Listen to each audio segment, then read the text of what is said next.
Good thing I caught up with you. I kept yelling at you to slow down because my slipper fell off. I guess you didn't hear me. Oh!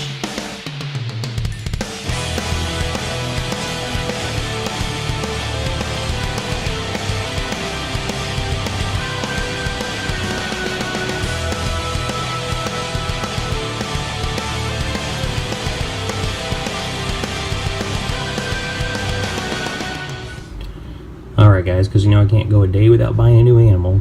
We picked up a new teal peppermint Pac-Man frog yesterday. He is green, he is feisty and beautiful, and we decided to name him the Hulk. He, like I said, got him yesterday. He had just gotten to the pet store, got him home, fed him this morning, and he's already taken down 3 crickets and is actively going around trying to find more. So he is definitely a happy little dude and healthy, and he's going to be a good addition to the team here. Never seen one of these guys before, and he is super cool. If I can get this thing to focus.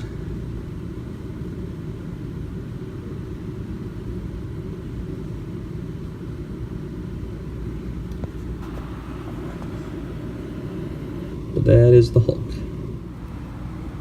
We've had a lot of Pac-Man frogs. I've never had any run across the cage to get food.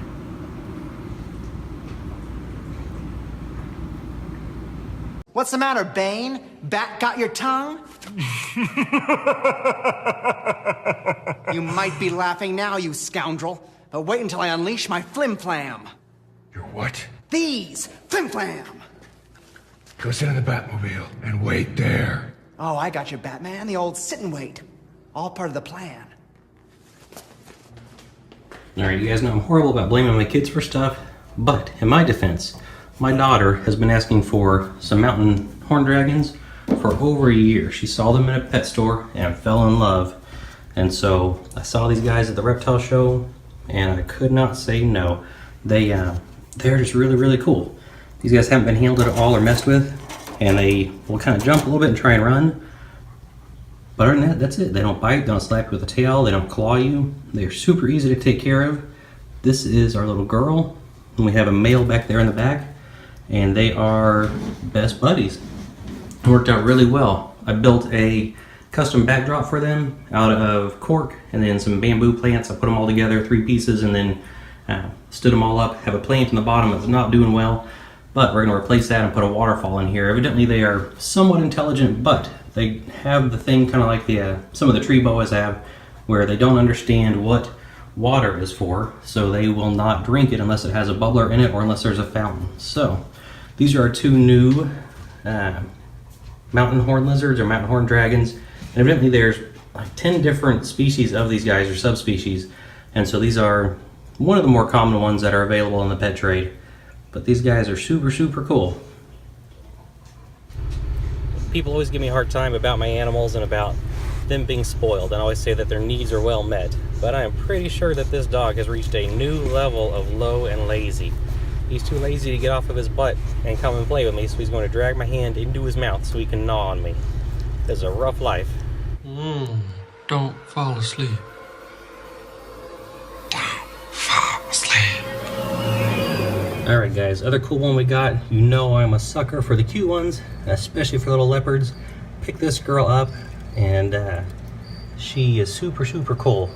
She got dark as soon as I picked her up, but she's kind of just a different style. Not really know what she is. She's not like the whites, like the blizzards. She's not wanting to look at me either. She does have the big alien eyes where they're dark, see-through kind of on the eyelids. Some white stripes, but basically just a pretty little leopard gecko. She was hanging out in the hide box. I'm gonna put her back in there, let her stay humid. But that is our new little princess. So I wanted to share that with you guys. Hopefully we'll get some babies out of her once she hits maturity and see what happens with that.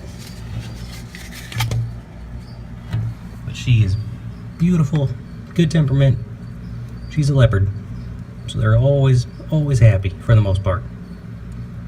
But that's our new little buddy. That's the last of them too, I think.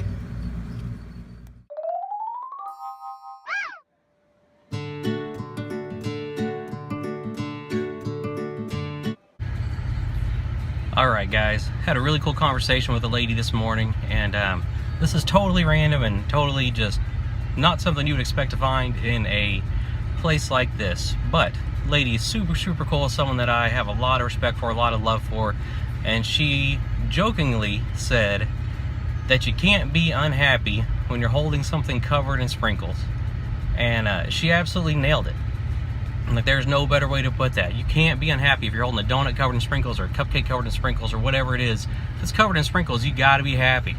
And you know, we're called to live a life that's happy. We're called to live a life full of joy and peace. The word peace appears in the Bible 429 times. The word joy appears 165, and that's a lot.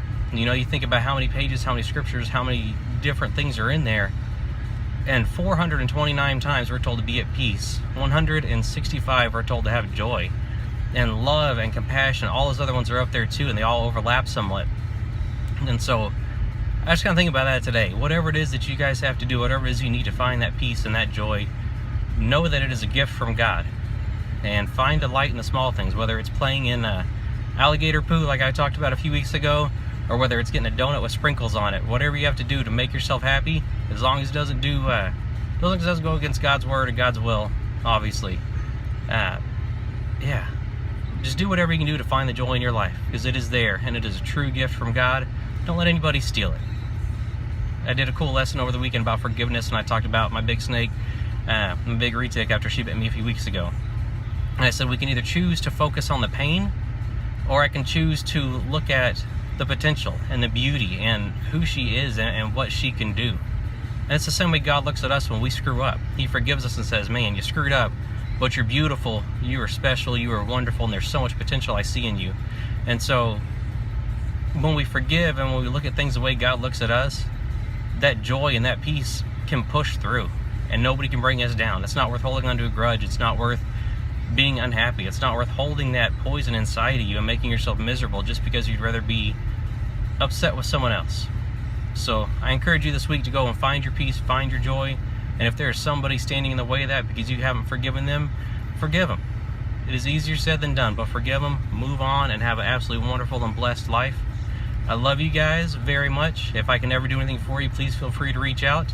Until then, may you be blessed to be blessing those around you, and I'll catch you next time.